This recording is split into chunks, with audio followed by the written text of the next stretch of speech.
I remember when I was 3 weeks postpartum, just tandem breastfeeding 2 children in the middle of night and genuinely thinking, did I make the right choice? The common wisdom that I heard from the people that I loved was to wean before your next baby. Your body needs a break. You can't sustain 2. Your toddler is old enough. Pick one. And I almost believed it, but something in me just didn't feel right. Something in me held on. And don't get me wrong, I didn't have it figured out, at all. But I believed that I was protecting something at that time that I didn't know how to name yet. This video is finally naming it. We are going to talk about 3 things that I learned from breastfeeding 2 children at a time. Not 3 tips, 3 truths. And by the end of this video, I hope that you'd feel less alone in this contradiction. Because yes, it is a contradiction, and you're allowed to hold both sides of it at once. Your body already knows what it's doing, even if you don't. The first thing that nobody told me was even before my second daughter arrived. When I got pregnant, in a few months, my milk changed. And then slowly and all at once, it disappeared. Gone. And with that came something called nursing aversion, which, if you have never experienced it, the closest way I could describe it is like feeling your skin is crawling every time your toddler touches you. Not pain exactly, just an overwhelming whole body screaming, "Stop, please," every time. Most people would read it as a sign. Your body's telling you something. Done. It's done. She's done. Let it go. And maybe for some people that's true. I'm not here to tell you what your body is telling you. But here is what my body was telling me and showing me in that season. When the milk was gone and that crawling feeling was unbearable, my daughter still came to me. She still needed it. She climbed into my lap, latched to my breast with no milk in it, and stayed. Fell asleep, found peace. At that point I understood something that changed everything to me. It's not just about food. Breastfeeding is emotional nutrition first. Milk is secondary. The milk is almost like a bonus. Think of it as a river drought. The water drops, the riverbed is exposed. It looks like it's dying.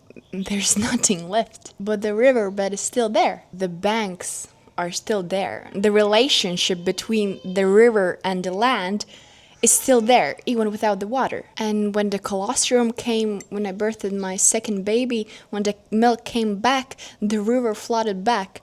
The channel never stopped being real. My toddler wasn't nursing for nutrition for those last few months of the pregnancy. She was nursing for me. And once I understood that, I stopped fighting and I just was there.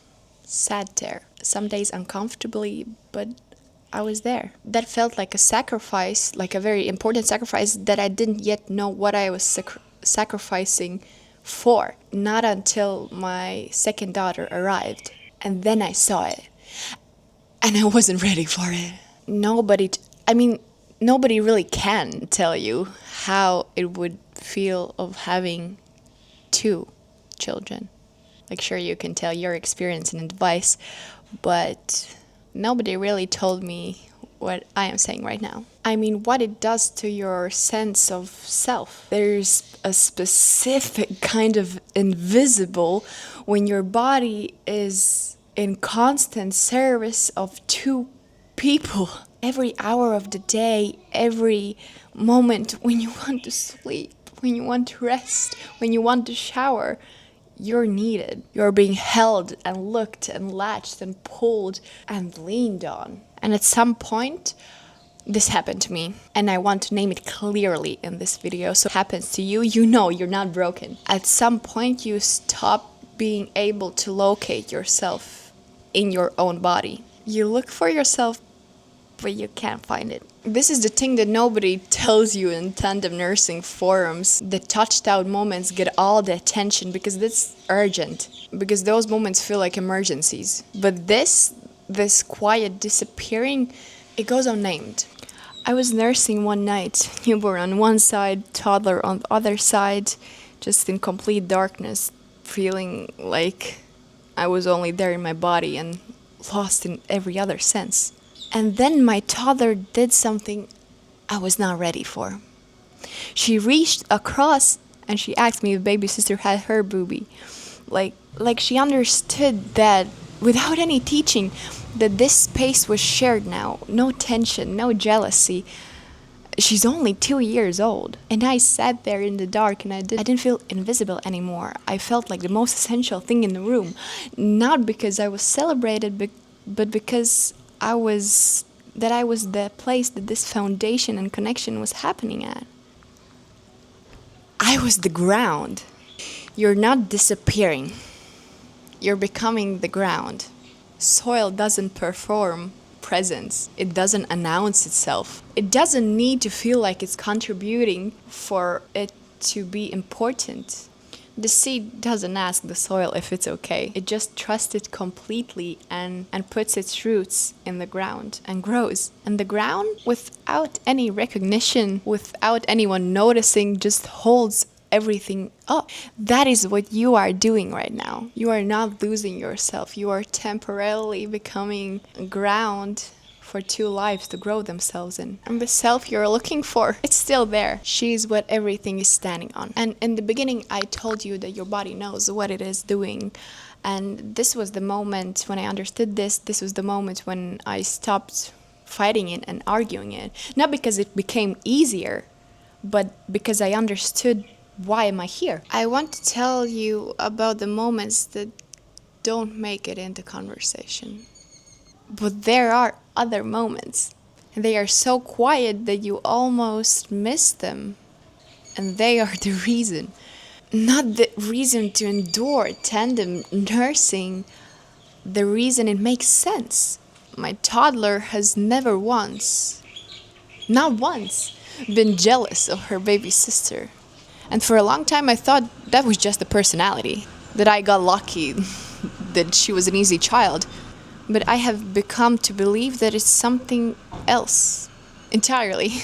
She was never replaced. I never withdrew from her. You are still mine. I'm still here.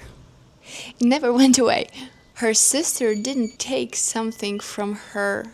Her sister arrived into a world where she was already enough. And she learned that, not from a book, not from me explaining, sharing to her. She learned it because she lived it. At my body, from the very beginning. They smile at each other across from my breasts. Like I would be the place that they're meeting at, which suppose I am. And there's something that passes between them that I don't have a word yet. It's not a word kind of thing. It's something much older than words. And I often think about the fact that this was how they were introduced to each other. Not in a hospital corridor, not in a photograph. Here, in this specific closeness, in the warmth that this is me, that belongs to both of them, that neither of them has to fight for. This was what I was protecting when I decided not to wean. I couldn't name it then, but I can now. I was protecting them from the first lesson about love, that it doesn't run out. That someone new arriving doesn't mean that somebody else disappears. That abundance is real, and it starts here, at a mother's body, before they are old enough to understand it consciously. You cannot teach a child that love is unlimited resource.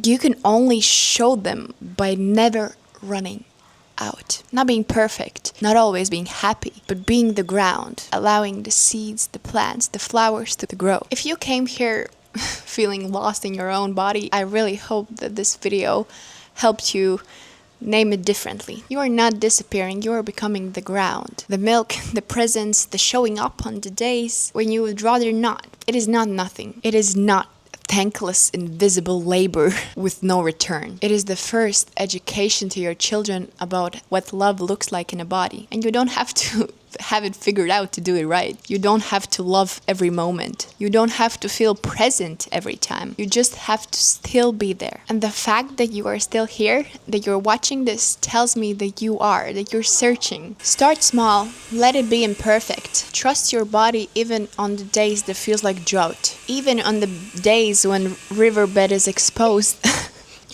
Even on the days when the riverbed is exposed and everything feels dry and you're not sure that anything is left, trust that it knows the channel. The rain will come. They always do. Funny enough, it started raining. Tell me in the comments, what season or thing from motherhood you were not ready for? If this video felt like you needed it, come back. I post every Monday. Bring your cold coffee and let's make motherhood easier again.